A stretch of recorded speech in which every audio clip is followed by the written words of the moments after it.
지도부 공백 사태가 발생한 국민의힘. 오늘 오전과 오후 이렇게 잇따라 의원총회 열고 새 비대위 출범을 위한 의견 수렴에 나서고 있지만 아직까지 결론이 내지 않고 있는 상황입니다. 네, 권성동 원내대표를 향한 사퇴 요구도 계속되고 있습니다. 국회 취재기자 연결해 자세한 내용 알아보겠습니다. 엄윤주 기자.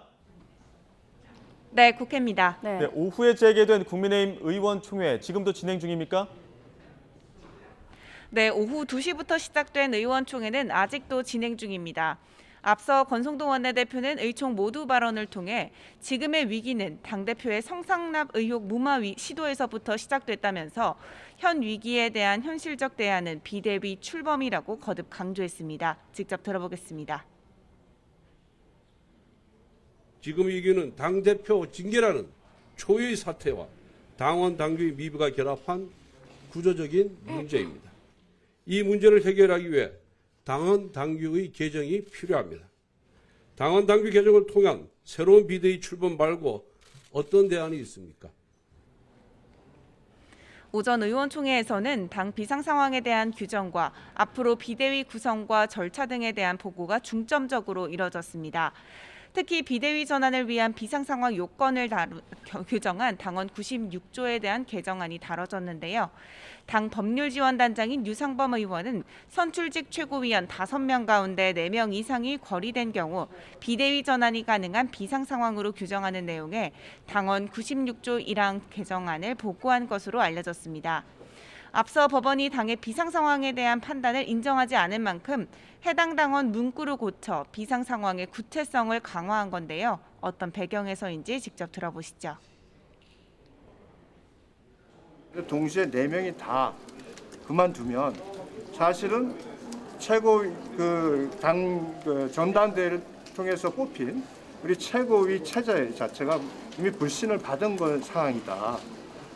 그런 상황이라면은 결국은 사실은 이제 비대위로 가는 게 맞다는 판단입니다. 오후 의총에선 이 같은 당원 당규 개정안에 대한 반대 의견은 물론 권성동 원내대표 사퇴 요구도 이어졌습니다.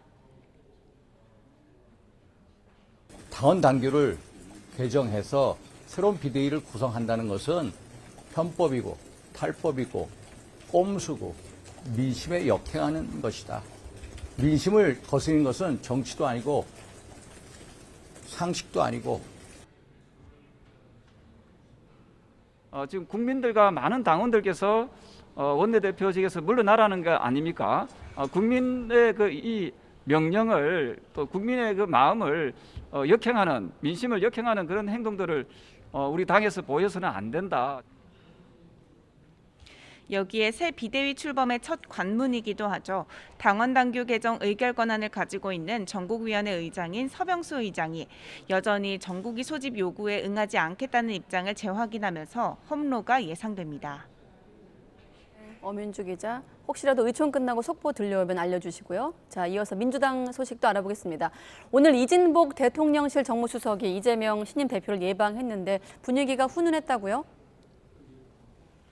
네, 더불어민주당 이재명 신임 대표는 오전 11시 국회에서 이진복 대통령실 정무수석의 예방을 받았습니다. 화기애애한 분위기 속의 대화가 오갔는데 현장 직접 보시죠. 정기 국회 문제라든지 국정 운영 문제라든지 여러 가지를 논의를 해야 될 일들이 많이 있을 거라고 생각합니다. 오늘 인사차 온 것이 시작이라고 생각하고 여러분들 많이 좀 격려해 주시고요. 정부 여당의 정책 또는 행정에 대해서 또 국정에 대해서 협력할 건 협력하고 또 견제할 건 견제하되 최종 목표는 언제나 민생에 두어야 된다 이렇게 생각합니다. 이 자리에선 윤석열 대통령과 이재명 대표 간 3분 정도 깜짝 통화도 이뤄졌습니다. 윤 대통령은 이 대표에게 민생 입법과 관련해 협조해달라고 당부했고 이 대표는 윤 대통령에게 성공한 대통령이 되기를 진심으로 바란다고 전한 것으로 알려졌습니다. 그러자 윤 대통령은 당이 안정되면 여야 당대표와 자리를 만들겠다고 화답한 것으로 전해졌습니다. 오전 일정을 마친 이 대표는 비공개 일정을 소화하며 당 사무총장, 정책위의장, 수석대변인 등 남은 주요 당직 인선에 고심할 것으로 보입니다. 지금까지 국회에서 YTN 엄은주입니다.